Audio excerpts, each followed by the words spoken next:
example, putting you down, those kind of All of things. those things that will eventually lead to something that is much more dangerous Yes. than what they're doing now. Yes. And so there's a pattern that starts at a very, very early period. Is that what we're saying, Yes. Reverend? Yes. Yeah.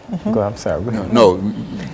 Yeah, I think it does, because I know in a lot of situations, and I can speak to my situation as well, that, it's what we see in the home a lot of times, that we do ourselves, and it seems like, in some situations, it seems like that's the natural normal thing. If you take a child that's growing up in a home where domestic violence is there, then it seems to be natural. I mean, because if this is what you're seeing, and you're not seeing, all the healthy stuff, then you felt like what you're looking at and what you're experiencing, that's the norm. That's where it is. So you grow up and you feel like, you duplicate that thing. But I think the whole process with the domestic violence, and looking back, it was just a matter of wanting to control, to be in control, I run this, and you're going to do what I say, and it's going to be my way, and then, and what I've learned, I've learned over the years, man, Dr. Haney, I learned the art of crying. And that's what a lot of people need to be taught how to cry.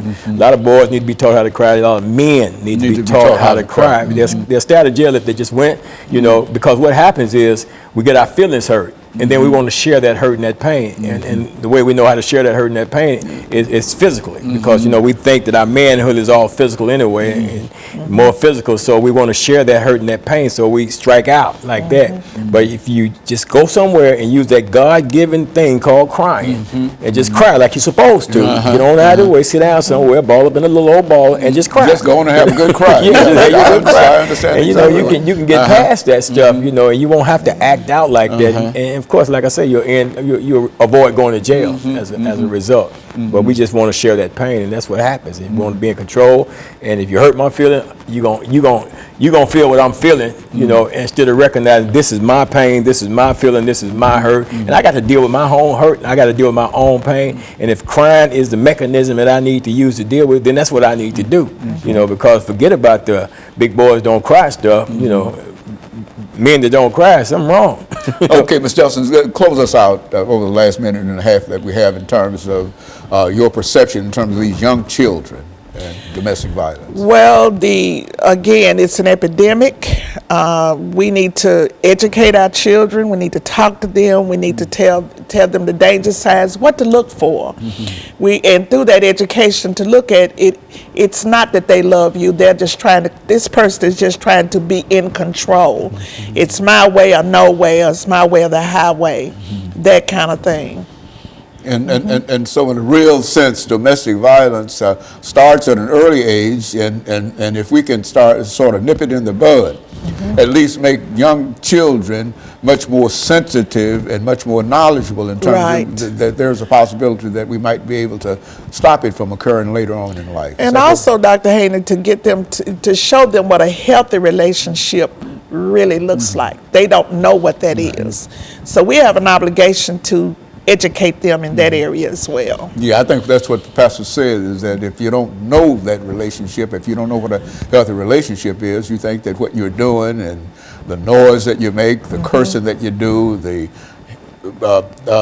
hurt that you inflict is something that is common, you see. And I think that when you live within an area, a community, then that's a part of that. And let me thank the two of you, because later on we're going to have two more individuals to talk about this. And we'll be back with our audience following this very, very short commercial break.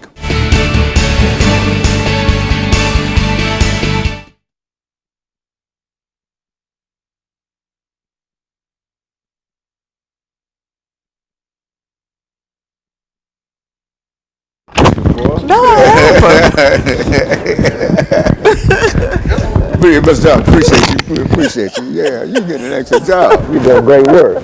You're doing great work, lady. But see, back in last year, I was telling Pastor Walker, they had an ACEs summit. A lot of people don't even know about ACEs, but I can tell you about that later. That sounds good. Brother Johnson, you want to sit here? Ms. Furr, Tracy Furr, okay. And we're still talking about domestic violence and adolescents, and so I think you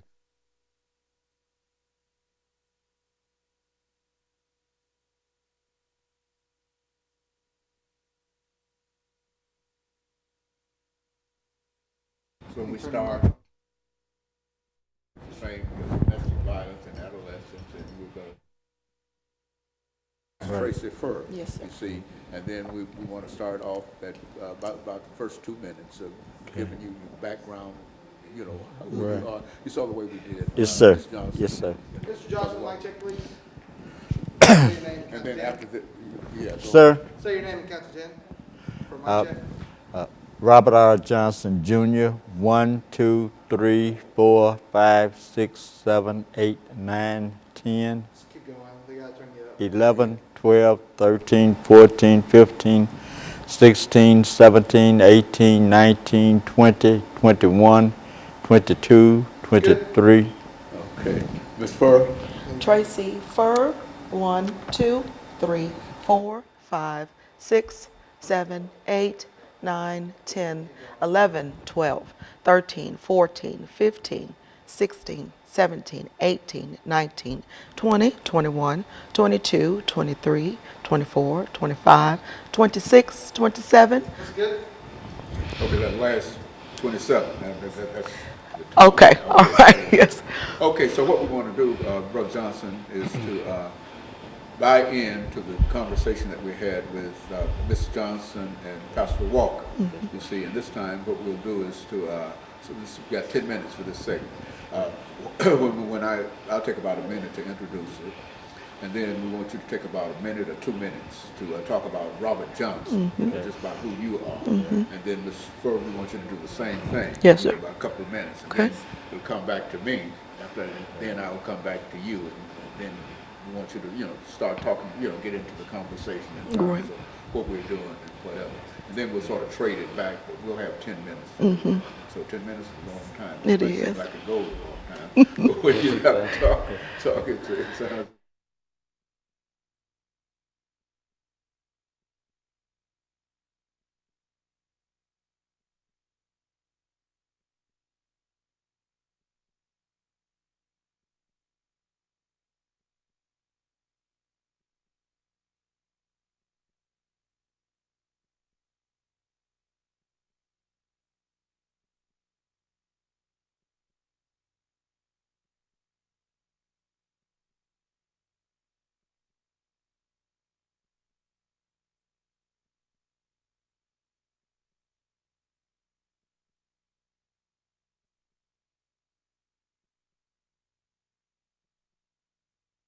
Don't swing it. Keep your chair still. All right. Thank you and welcome. Okay.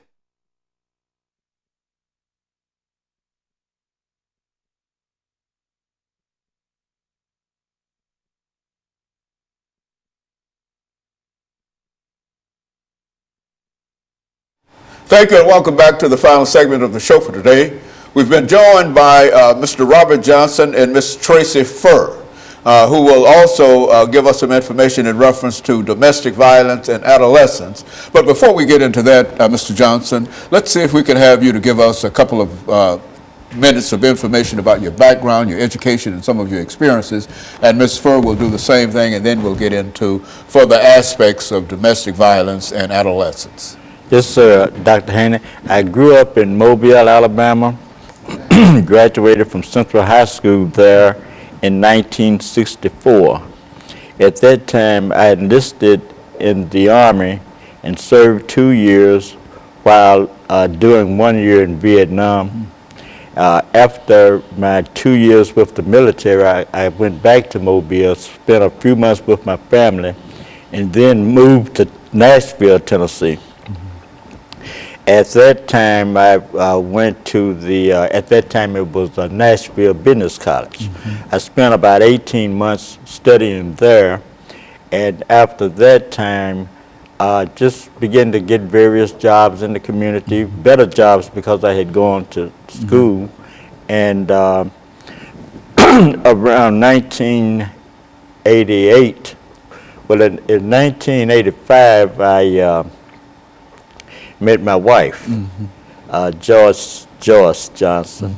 I met her, and at the same time, I had been praying that that God would give me an opportunity to work with younger people. And so my wife was working at Cumberland Hall, which was changed that name to HAC later, but it was a psychiatric hospital for teens and adults. I applied over there. She was working part-time. I applied there for a job, and I couldn't believe that they gave me the opportunity to serve as a counselor for the next 10 years. During that 10-year period, after about 5 years of working there, the criteria started being higher. They wanted college degrees, at least a BS, to in a social field to work as counselors. And so it was a blessing for me because I had already spent more than 5 years of steady working on the job for 10 years. And that's exciting field working with kids. A lot of the kids that I worked with were sexually abused, physically abused, and sometimes all other types of abuses. And it's good to see those kids. You like to think that when they get grown, that you can see some gratification, but that's not a what you would call instant gratification job. You have to be patient. Sometimes it takes years for to see people what to you're change. looking for. Very good. Yes, Okay, Ms. Furr, let's talk about your situation that brings you to us this morning. Absolutely. Dr. Haney, my name is Tracy Furr. I was born and raised in Birmingham, Alabama. Graduated from Ramsey High School in 1988. After graduating from high school, I attended Jacksonville State University, majored in communications. I had my oldest daughter, who is now 25, and then got married and relocated here to Nashville, Tennessee, where I pursued my bachelor's degree, then changing my major to information technology. So I came into information technology because I could get a good job at that time in the early 90s, which was the wave of technology. Then I worked for Allstate Insurance Company for several years, and I was fortunate to participate in their tuition reimbursement program, at which time I pursued a degree in education. I graduated with my bachelor's in business education from Tennessee State University. The following August, which was 1998, then I went into education. And for that, from 1998 until 2014, I taught in metro schools for 14 years. In 2007, I earned my master's from Tennessee State, and now I'm working with Ms. Johnson as her administrator. So I'm also a licensed preacher. So part of what we're doing with YCC is really coming together to make sure that we're handling the business of YCC and also trying to effectively make change in our adolescents that are dealing with domestic violence. Mr. Johnson, I would imagine that as a counselor, you probably had many opportunities to deal with this issue of domestic violence in adolescents. What are some of the things that you would tell our audience this morning about? Well, back in during that time frame, we concentrated more on the anger management and the abuses, and we didn't have a lot at that particular time. Domestic violence wasn't looked at as that important. As a problem, as a real problem. Other than the family members being abusive themselves. But now, the way it's changed to me is that the domestic world now wants to look at the whole family because the whole family is involved. And one thing that I didn't say was that I just retired here a few years ago from the state of Tennessee, working as a correctional corporal. And I worked at DeBerry Special Needs, which is the mental health facility for the state of Tennessee. And so we had a lot of counseling over there. The social workers did with the inmates on abuses. And I think that helped, but I guess what I want to say is that I got a chance to see the young adults and you know, because sometimes we had people from the age 20 on up. And so to have people 20 years old and up means that there were some family issues. In most cases, there were family issues. Very good. Ms. Ferb, in terms of your profession in reference to this, what are some of the words that you can leave with our audience this morning in terms of what they ought to know or what they ought to do in reference to adolescent domestic violence? Absolutely. Dr. Haney, we know that the research bears out, as stated earlier in your program, that this behavior begins very young. There is a study called ACEs that is being performed nationally, and this is talking about adverse childhood experiences and how that plays even into physical behaviors, diseases and things that children are dealing with that come out of abusive situations. So we need to know and make your audience know that this is something we need to get involved in. We no longer need to sit back and just let this thing be, because until we are actively involved, we can't make that change. And as an educator teaching in middle school and in high school, I saw this played out every day. So that's part of my passion, coming from education, seeing teenagers and preteens who were experiencing this. And now social media has somewhat glamorized this behavior. And the churches are failing. No longer are the days of community centers where children have outlets to go to. That's far and very rare, where children are even involved in athletic programs and things to keep them focused. So now they're consumed with the internet and consumed with their phones, and now all of this reality television has just taken off in ways we can't even imagine. So we have an obligation, as Ms. Johnson stated earlier, to get involved and get seriously involved in helping our children become better young women and better young men. As a matter of fact, I think we had an incident not in this city not long ago in reference to a large number of young children being involved in that. Absolutely. And so that's the kind of domestic violence, that's the kind of violence that you find among young children now. So, for the world to see in a real sense. And so, and let me thank the two of you as well as Pastor Walker and Ms. Johnson for coming by and giving us that excellent information today, because I think that all of us are aware of what children are doing, but at the same time, there's no systematic attempt to try to make them do something different. And I think that, as you indicated, they no longer have the community centers and et cetera. And so I want to thank the two of you for coming by and joining those two for giving us this excellent information. And let me encourage our audience to tune in again next week for another informative edition of Comments. Thank you and good morning.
Teatro de La Habana, Alicia Alonso, el presidente de los Estados Unidos de América, Barack Obama. Now, entering the Grand Theater of Havana, the President of the United States of America, Barack Obama.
During our visit to Cuba, in which I covered the historic, 2 blocks away from the Media Hotel, the building was renamed the Grand Theater.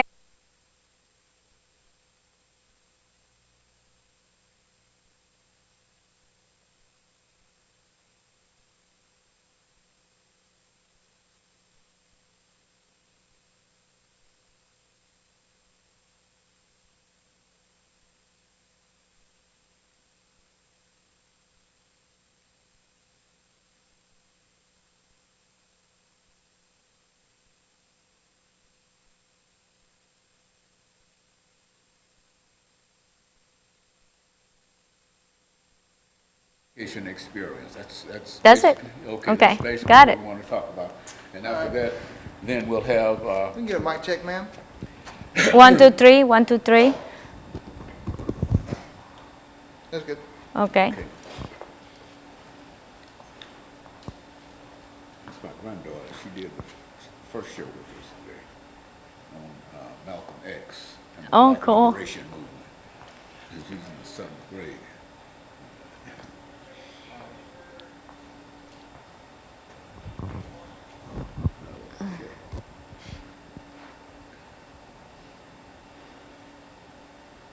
To Cuba with Obama. Yes, sir. Miss Shayla Paz. Yeah. Is that correct? Yeah. Okay, very good.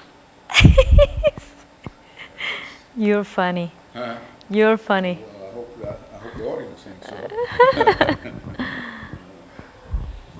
That's good to us. Yeah, Kenny, I said to Kenny like 3 times, okay, I gotta go do the interview with Dr. Haney. And then before I left, he said, where did you off to? I said, to the interview with Dr. Haney. And I said, oh yeah, that's right. I said, so It forgetful. runs quite fast as soon as we get started. So this is a 4 for 5 today. Mm-hmm.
Thank you and welcome to the show this morning. The topic this morning is Obama in Cuba. And we're fortunate to have with us to talk about Obama's trip to Cuba, Ms. Shayla Paz. Ms. Paz has not been with us before. This is her first time being with us, and she will give us some information in reference to her background, her education, and some of the experiences that she had that eventually led her to us this morning. Now, Ms. Paz, let's talk about your background, your experiences, and some of the things that were important in terms of your life that eventually led you to us this morning. Oh, hi, thank you for having me. It's a pleasure to finally get to be on your show. Yeah, I grew up in Cuba. I left Cuba when I was 28 years old. And my background is musical education. I taught kindergarten for about 3 years. And then I realized that teaching wasn't what I really wanted to do. The music was my passion. So I worked as a musician for about 7 or 8 years until I met my husband, and then came to the U.S. So that's the root of who I am as a how you say, profession. Well, now, how did you become involved with President Obama's Cuba trip? I mean, what do you know about that? Why don't you tell us as much as you know about that trip? That particular Well, that's a long story because I started working as a journalist about 9 years ago, and I immediately signed up to be in the White House press list, so I would receive constant updates of the White House, of whatever was happening, so I can have other stories to tell besides stories about entertainment. And I got the opportunity to cover his visit twice in Nashville when he came to Nashville, and I get invitations all the time for all the different events that the White House hosts. I just didn't feel like I should go because we had to travel to DC or wherever he is. But this time, I received an email with the invitation to go to Cuba, and I was like, oh my God. And I didn't know what to do, so I emailed a friend of mine, and she said, you gotta do it, you gotta do it, you gotta do it. So she helped me put it all together, and her husband used to be a journalist for CNN, and he's semi-retired, and I asked him, can you go with me? So he went, and the trip was amazing, unforgettable, emotional, extraordinary. I need more words to explain how it felt, because as Cuban, to be able to go to my country with President Obama, it was like out of the world, out of the ordinary. And for my family, I don't even know how they felt, because my mom was just looking at me and not saying anything. Now, was this your first time back to Cuba since when? Since 2 years ago. I went 2 years ago, yeah. How many times have you been back to Cuba since you first left? Oh my God. So it's a regular kind of thing with you? Maybe 4 or 5 times, yeah. Because, my family is still there. My mom, my brothers, my sister, my whole family. Now, in terms of this invitation that you received, now, how did that work out? I mean, what was the... Give us some information in reference to that. Well, the thing is that all the media that are on the White House list are invited to come, but you're responsible financially for the trip. They do everything, but at the end of the day, you have to pay for the expenses of the trip. That's how it works. Now, how did Cuba look to you this time around? It looked as the same, they just fixed the roads where they knew that President Obama was going to travel through, or they painted the buildings, and the baseball game where it was hosted, the stadium was painted like within a week. And those things are just facade, it's not what the real thing is going on in Cuba. It's more than that. And so in a real sense, this gave you an opportunity to see your family. Yes. And what we want to do during the second segment is to show some images, and I want you to narrate some of the images that you will see and tell us about that, because this is really a wonderful trip for you, was it not? Yes. To go back and to find that not only are you with the president, but your family is still there. Yes, it was amazing. Very good. And so what we're going to do, we're going to take our first commercial break, and then we'll come back and we'll have the images, and we'll have about 8 minutes for those images. And I want you to narrate for us what we're seeing on the screen, and then after that 8-minute narration, then we'll have our final break, and then we'll come back for 10 minutes and to talk about some of your impressions and some of the things that you saw that you think that our audience ought to know about. And of course, we'll be back with our audience following this very, very short commercial break.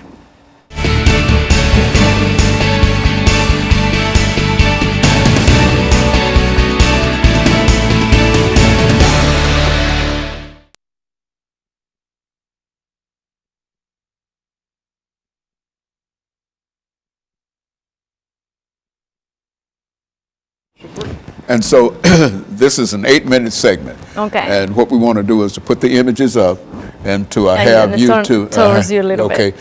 And to have you to narrate those images. And so we'll do that for 8 minutes, and then we'll come back. We'll take another break, and we'll come back and we'll give you 10 minutes to talk about the trip to Cuba and some of the things that you felt about it and the emotions that you had in reference to. Did you go to the baseball game as well? Yes. You went to the I put a clip in there. Yeah. Very well. Good. That'll give you an opportunity to talk about some of the things that this is a first-hand view in terms of President Obama's trip to Cuba. And we think that. I should have brought the credentials. I forgot. The what now? The credentials. You got the credentials that you used during the. Oh, very I good. forgot to bring it. That'll be fine though. Yeah. But I think this will testify that you were there. Yeah. Yeah. Okay, and so this will be our 8-minute segment. Now we're going to do the images now. Is that right? What? The images. Yeah, they got it there. I'm going to be going there as well. Oh, okay, very good. Less than a minute out.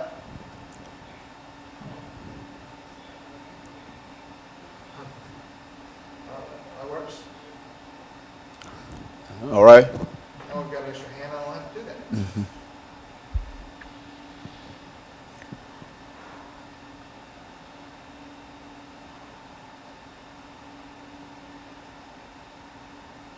Is it warm outside? It's still warm outside? Or It's is it really raining? beautiful. It's not No, raining. it's not raining. It's beautiful. Perfect. No, we've got 8 minutes on this.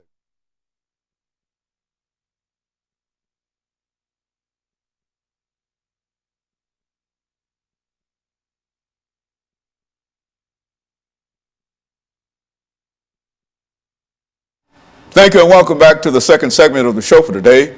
We're talking to Ms. Shayla Paz, and she's given us some information in reference to the trip that President Obama took to Cuba and her reaction to that trip since she participated in it in some fashion. And of course, Ms. Paz, we're going in some fashion, you know, to make, because you were involved in quite a number of things, and taking pictures and et cetera. And as a journalist and as a person who in a real sense had an opportunity to go back to Cuba to see your family. And, and I would imagine that was quite an experience for you to be back into Cuba with the President of the United States. Yes, it was. It was, you know, because it took a while for us to get to the hotel. First off, we were 45 minutes flying around because the Cuban tower in Havana wouldn't answer the plane to give permission to land. So the pilot finally had to tell us, you know, we have 2 hours of fuel, so we'll get you informed. So this is the moment when the President Obama arrived. So I was there at the airport filming his arrival. Unfortunately, it was raining, so the ceremony was cut short. So he just got down and shook hands with some people, and then they went off. And by the time I got to the hotel, my mom was already waiting for me, so I got to say hello. We talked for about 4 hours, and I knew that I didn't have time. I wouldn't have time to see her again. So we just took advantage of that little time, and we hugged, and I had to film myself doing a little piece about their journey getting there. And my mom was filming me doing my piece, and I was like, trying to hold it together. So, and then I just saw her just looking at the video over and over. And to me, that was quite emotional because I'm the only one in my family that have accomplished something that big. And for her to see me going back with the American president, it was an amazing... Coming or going with the American president. Yes, yes. So this is the little thing that I put together for the trip. And this is the street where we were standing at the baseball game, and you know, we went to see some Cuban musicians. You know, the Capitol building, funny, is under repairs. That's the same time as the American Capitol is in repair. I thought that was kind of interesting. This is the hotel where we stayed. It's called Iberostar Parque Central. And this is about the moment where Obama walked on the stage to give the speech to the Cuban people. This is where we stayed. We couldn't afford to stay at the hotel because it was $600 a night. $600. And I said, you know what? I can't afford to stay there, so I just gonna call my brother. My brother found me this apartment 2 blocks from the hotel, and we stayed there. This is the private plane that took us there. And the day of the speech, they blocked all the roads. So there was no access for the Cuban people to get in there. This is the place where he gave the speech, which is the Gran Teatro de La Habana, named after Alicia Alonso, the prima ballerina of Cuba. Most of the people that were in there were governmental people, doctors, and people of, you know, some... influence. Influence. This theater is just gorgeous. This is my first time in it. And I was like over the moon being in that theater. I mean, the details are just amazing. So I was like, I gotta write a piece about this. So this is what I filmed. I took some pictures, and this is from the view from the top of the hotel, Iberostar Hotel.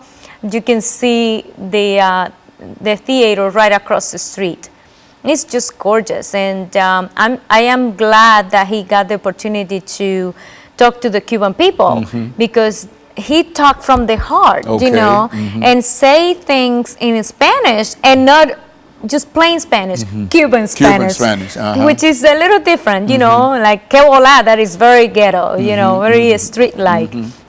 And so in a real sense, you had not only an opportunity to go with the president, but to see some of the things that, well, what do you think about in terms of, I think you mentioned the fact that they painted some of the buildings before his arrival, and they resurfaced the streets and et cetera. But overall, what do you think about Cuba in terms of what you saw at that time?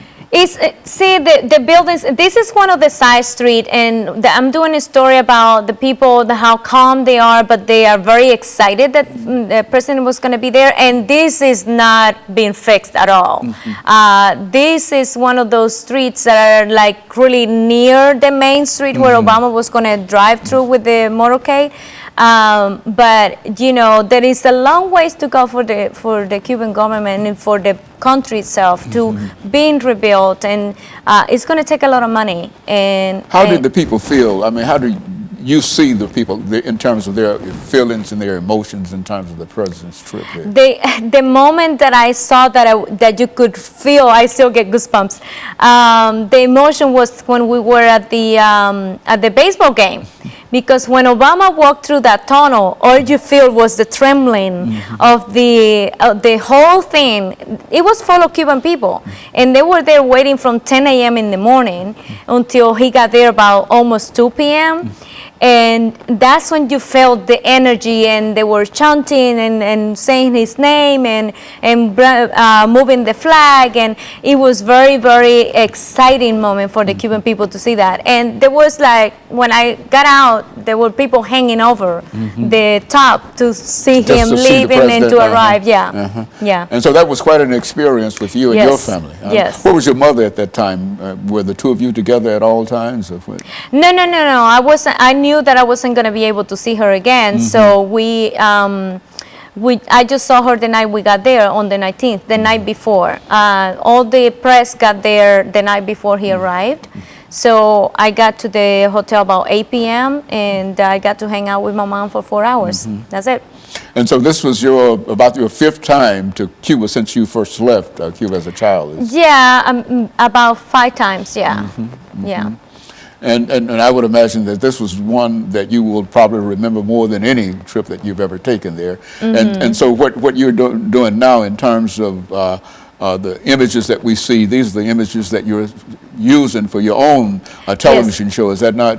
Yeah, this is what I filmed. All the coverage was for the Latino community, which my shows is for, you know, Entertainment Circle. And on my website, I created a special place, pages for the videos from Cuba. So anybody can go in there and see all my videos and What's my video the site blog. number for that? It's Entertainment Circle Network. It's circletv.com. Okay, so what we're going to do, we're going to take this second commercial break, and then we'll come back with 10 minutes. And we'll be back with our audience following this very, very short commercial break.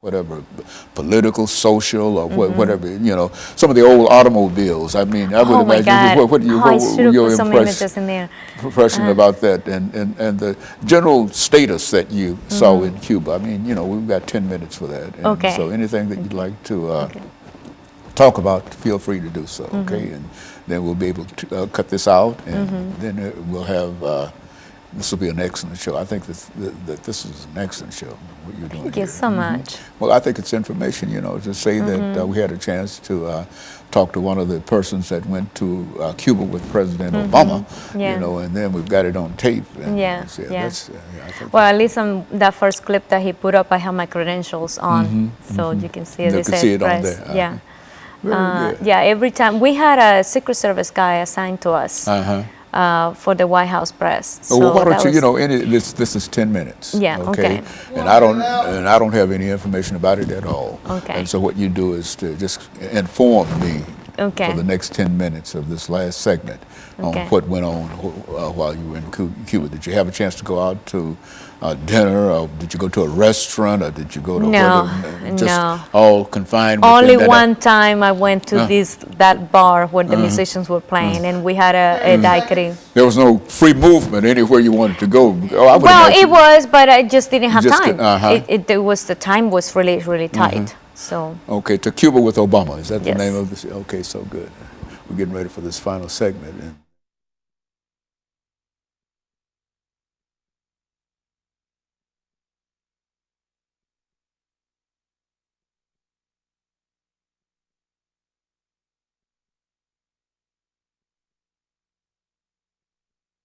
thank you, and welcome back to the final segment of the show for today. We talked to Ms. Shayla Paz, and she's given us some information about President Obama's trip to Cuba. And of course, Ms. Paz, let's see if we can close out this last segment by giving you an opportunity to talk about some of your activities and some of your impressions in terms of going to Cuba, to talk about the environment, to talk about some of the people, some of the things that you saw. As a matter of fact, why don't you say something about the automobiles that you saw while you were in Cuba? well, the American cars are still running in Cuba, and the interesting thing was that I was taking pictures all the time of all the cars that I saw, and then that night, the second night we were there, my producer say, okay, I'm gonna go to Floridita and have a daiquiri. I said, no, wait a minute, I'm going too. I want to have a daiquiri too. And we went, the musicians were playing, and then when we were walking along the street, there was just one car that stopped, and I said, do you mind if you can open the hood and let me see what kind of motor you have in there? He had a 1998 Nissan motor in it. And I was, and I was like, wow, and you still have that thing running? And say, yeah, I gotta keep it running. So he had it as a taxi. So everywhere you went, you see the cars all over the street. Old model cars, old models, American cars for the most Chevy part. 1950, 1960, 79, I mean, all of them. And it carried you back. What were your impressions? How did you feel being involved in that kind of environment? Oh my God, I really have no words to describe how is the feeling. It was just a lot of excitement, and to be there in such a historic moment. For me, as Cuban and Cuban American, it was quite extraordinary. And the most important thing was, I said I had my own James Bond because we had a Secret Service person assigned to us as a member of the press for the White House. So everywhere we went, he will go with us, and they will give us a special credential for every event. We were divided in two groups because the time between one event to the other one were so small that we all couldn't go at the same time to all the events. So I got the opportunity to go to 4 of them, which was the airport, the speech to the Cuban people, the joint statement by the 2 presidents, and the baseball game, which everybody was allowed to go because it was the last event of the day or his trip. And it was quite something to see him that close to me because I seen him before close, but not that close. And he was genuinely happy to be there and to be there with his family. And I wish I would have had the time to go to one of the events with Michelle Obama, especially one that she spoke to the high school girls. But you just have to do what they tell you that you have to do, and you just go and do it. And so looking back over it, you think that this was quite an experience, and it's one of the experiences that you're trying to share with other people by way of your television show. Is that what Yes, that's yes. what you're doing? Yeah, my TV show is called Entertainment Circle, and it's online on my own website called Entertainment Circle Network. And the trip to Cuba, I name it To Cuba with Obama. So if they put the hashtag TW and 2CWO, they will find all my coverage on Twitter, on Facebook, and all social media, and on my website. And I do honestly want to tell people that they have to go and check out Cuba and meet the people and feel the love and feel their energy and see for their own eyes what they are suffering, because politics is politics and people are people, you know, so you have to separate the two. You cannot get the politics in between the prosperity of the Cuban people, because they will never prosper. I mean, the changes in Cuba have to come within Cuba, and the Cuban people, as President Obama said, have to encourage that and promote that and have the first step forward to promote change in the government. But if we put a little step on it, it will help them in the long run. So you think that what the president did in terms of recognizing Cuba is a very, very important step, Yes. and that it ought to be supported, and that the Cuban people were in favor of that? Was that the impression Yes, that you got? definitely. I got the chance to talk to a few people on the street, and they were very, very happy of his visit, and they all said that it's the first step in the right direction, and that they were very hopeful. They were really, really happy about that. So we'll see. And so the president really made an impression, a real impression on the people in Yes. Cuba, and even the president. What did you think about? You had an opportunity to go to the meeting that he had with the president of Cuba. What happened at that meeting? I mean, how did that all come about? That was very interesting, because the Cuban president or the government is not used to doing press conference. So after they gave the statements, I didn't know they were going to allow questions. So I was lifting my hand every couple of seconds to get my chance. But President Obama took 2 questions, and he picked the people that he wanted to be asked from. And then those 2 people got the chance to ask questions to Raul Castro, and he just threw it back in their court. He didn't really answer the questions. He was like, where are the political prisoners? We don't have political prisoners. And they do, but he doesn't want to admit it. And the questions about human rights violation, and he just say, what country in the world fulfill all the human rights? Nobody does. So we feel 45 of them. That's all he said. But that, he sort of admitted that, yeah, we have human rights violation, but he didn't want to say which one. But overall, you think that it was a very, very positive experience Yes. that you had by going to Cuba with the president, and that Yes, you think the president definitely. made a very, very positive impression on the people of Cuba. Is that what? Yeah, definitely it was. And I just talked to my mom 2 days ago, and she said things are still not moving, you know, since are kind of like there were. But the parliament is in session right now, so they're waiting to see what happened after the parliament. Fidel Castro came out on television yesterday and spoke and said that he's going to die soon, and that he hoped that the Cuban people and the people that stay in power continue with his vision of the country and his revolutionary thoughts. So I hope not. But you personally did not have an opportunity to see Mr. Castro, Fidel Castro. Did you see No, him? nobody got you saw to see Raul. him. Raul Castro is the president. Yeah. But you never saw Fidel. No. I was like impressed that I was that close to Raul Castro, you know, and see him for the first time that close in person, right there in front of me. But, you know, I didn't get the chance to ask a question, so I just had to wait for my next time. Okay, so we've got about 2 minutes, Ms. Paz, and anything that you might like to say in terms of your trip to Cuba, or in terms of the president, or whatever, this will be your opportunity to do so. I still have to finish my coverage, and because I haven't had a chance to finish all the editing. And the other thing is that since I have to put the money myself to go for this trip, because I'm an independent journalist, I had started a GoFundMe campaign, and we're still trying to raise the rest of the money to pay the White House. I just received the first bill, and it was $4,000 just for the plane. And they're still going to bill me for the ground transportation in Cuba and telecommunications. I assume food and water, but I don't know.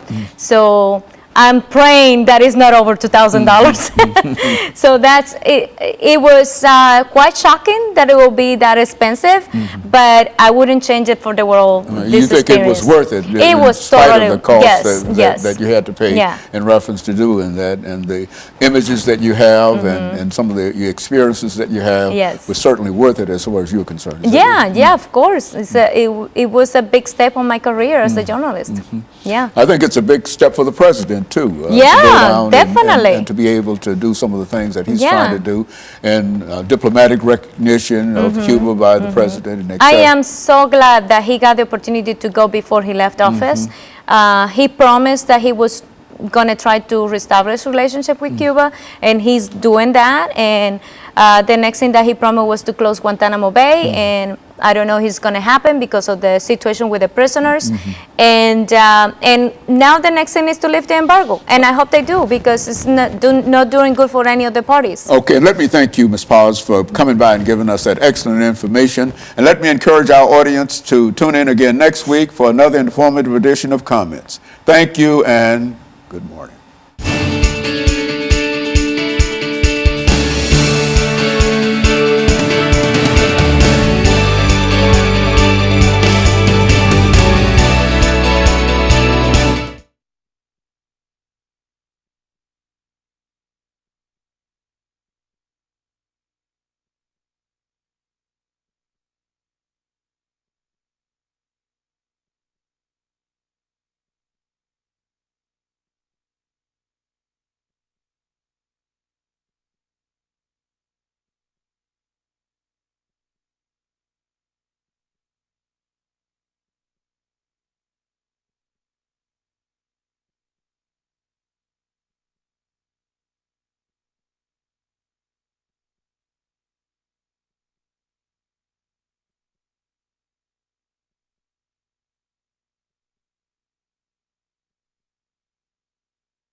What do you want to call this?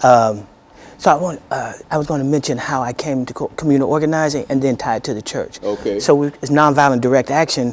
From the 60s, I pulled from like KWalker and those other folks who we learned this from, Okay. and then we're continuing to organize in community. Okay, so what do you want to do? Here's the thing. It's 6 minutes. Okay. The first minute, background, education, Yeah, experience. okay. And the only thing, that'll be 6 minutes. Okay. And so you don't, just talk. do that. Okay. Talk about that. Yeah. And then we'll have a commercial break. So, Okay. give me a mic check, please, so your name and count to 10. Keith Caldwell, 1, 2, 3, 4, 5, 6, 7, 8, 9, 10. Good. Okay, thank you. And then after that first segment, background, education, experience, then we'll talk about 8 minutes. We'll Okay. talk about the topic. Okay. What do you want to call this? I want to say organizing out of faith Okay. or something like that. Yeah. That's organizing. From a faith perspective, or how my beliefs impact how I see community, or something to that effect. I'm just. You see, faith and community. Yeah, faith and community. Faith and community. Yeah, Okay. yeah. Can you do Yeah, that? I can do it. Oh, yeah. Okay. Faith Yeah. and community, which means that that first segment will deal with the topic. I'll introduce it as Okay. faith and community. Okay. With Keith Caldwell. Caldwell, that's it. All right. Right. And then then I'll have you to give us some information about your background, education, Okay, experience. okay. Do that for 6 minutes. Okay. Then we come back and we'll talk about faith and community. Yes. Which is the topic Of the show. of the show today. Okay. And so you'll have 8 minutes to start that off. And Good. then you know what you want to talk about when you talk about Yeah, faith and community. yeah. I don't have any info. Okay. You know, I know, Yeah. but you got your specific information in reference to that. Yeah.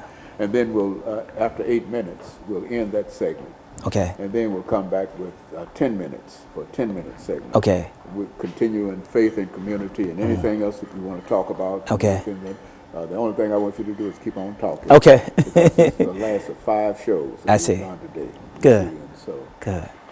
This looks different since the last time I was here. That's been several years ago, though. several Yeah. years ago, Yeah.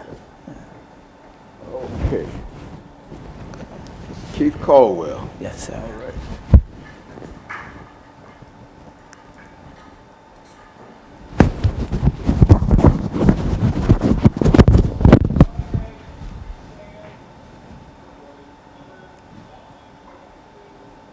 So you retired from Tennessee State? Oh, yeah. About Okay. 2 years ago. Okay. Yeah, Okay. 2 years ago. Yeah. After about 35 Yeah. years out there. Yeah, I was talking to one of the former, one of the professors out there, Dr. Sanford, E.K. Sanford. And Okay. I was telling him, he was in with us earlier today, and I was telling him that I've not been back there in a real sense since, because I think that somebody might catch me and hold me. And want to talk? Want to catch me and keep me out there. Yeah. You did some great work out there. Yeah, I enjoyed being out there too. Yeah, I never had a day of regret while I was out there. Okay, so Mr. Caldwell, this is faith and community. Yeah. Okay, and that's Okay. the topic of it.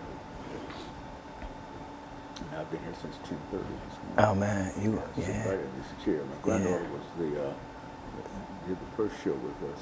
Okay. Malcolm X and the Black Liberation Movement. Oh yeah, that's good. That's good. So I want to talk about how Nashville impacted the movement and how it continues to, Okay, as yeah, an that's interpreting community. That's good. Yeah, You know, okay. You're just free to do anything as long as you keep on talking. Keep on talking.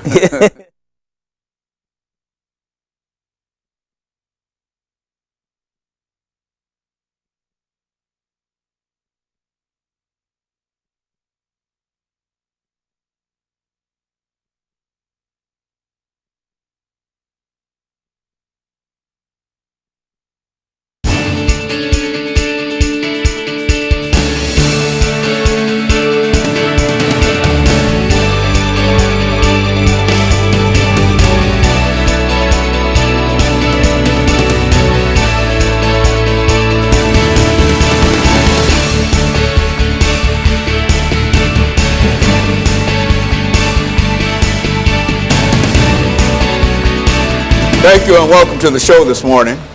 The topic this morning is faith and community, and we're fortunate to have with us to talk about faith and community Mr. Keith Caldwell. And Mr. Caldwell, let me welcome you to the show this morning and to tell you how delighted we are to have you with us this morning to talk about this very, very important topic. Thank you, Dr. Haney. Good to be here. And but before we get into that, Mr. Caldwell, let's talk about Keith Caldwell. Okay. Let's have you to give us some information about your background, Yeah. your education, and some of your experiences that eventually led you to where you are now, and to come to us and talk about faith and community. Okay, I'm a native Nashvilleian. Grew up in North Nashville.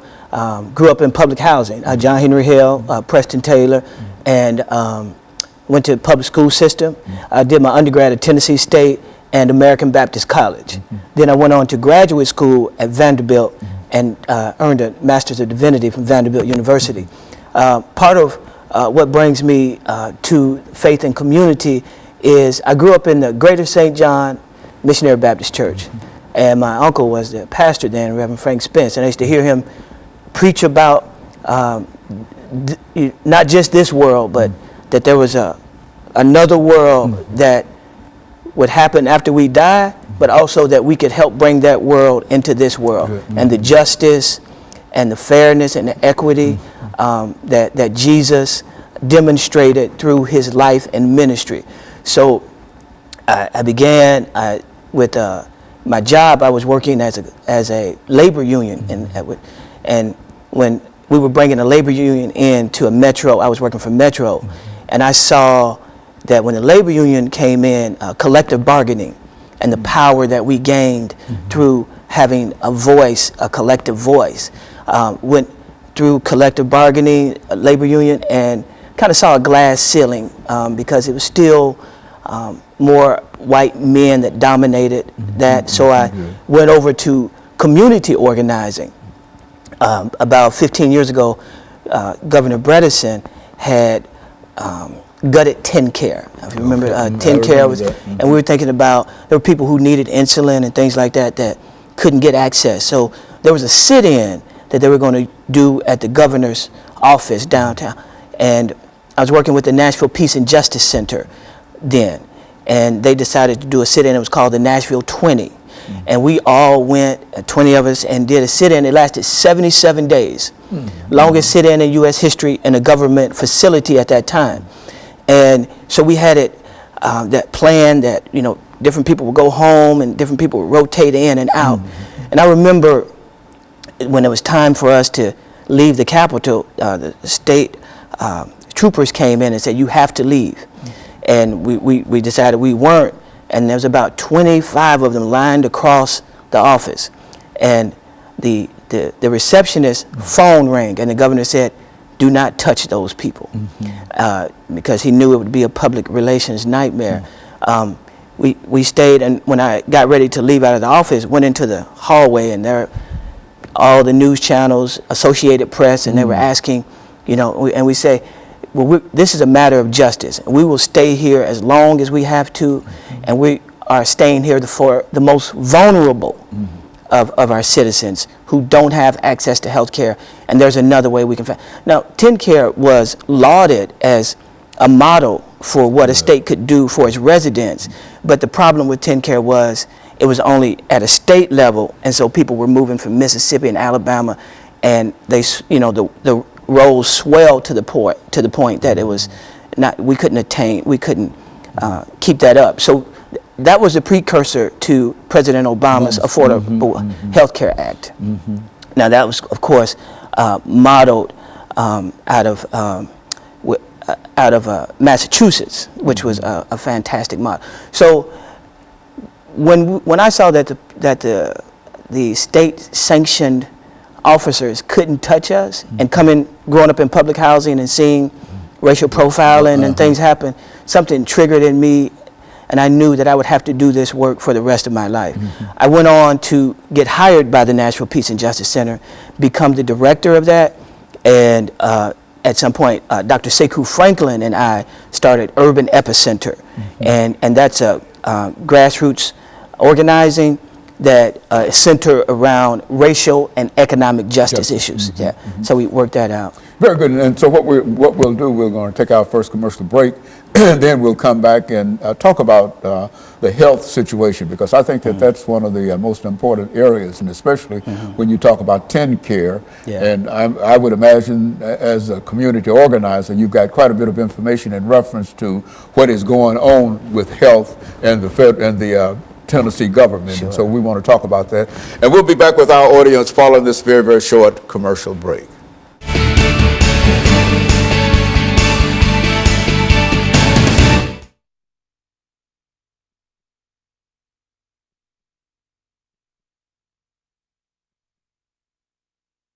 And I haven't stayed, I'm so disgusted by it, I haven't stayed on top of what it is, because it's a false substitution. He could just sign off on the Affordable Health Care Act, but he doesn't have the political will. We haven't created the political will for him to do so. But as far as the specifics of his plan, I haven't looked at. You don't have to talk about the specifics of it, but the fact is that you know that there is Obamacare, and that it has been used. I mean, it's served a large number of folks. Over 30 million people will be added to the rolls. Well, let's talk about it from that perspective, and indicate that Tennessee is not signed off into Obamacare, and that they've got another program that they've tried to use. What's the name? What did he name that? TFurr3. No, he named it something. Affordable care, something. Something Tennessee, but I don't even have to name it. You don't have to name it, but the very, very fact that this is a substitute for what they consider to be Obamacare. And Right. there's been quite a bit of opposition. Push it back to- yeah. And so make some statements Okay. in terms of how you feel Okay. about Yeah. health care and some of Yeah. the needs that we have, not necessarily to criticize Right, the government right. or whatever. Oh, I but some can of do the, it. you understand what I'm saying? But some of the needs that people and here's the have. thing, that it doesn't allow the cherry picking that insurance companies,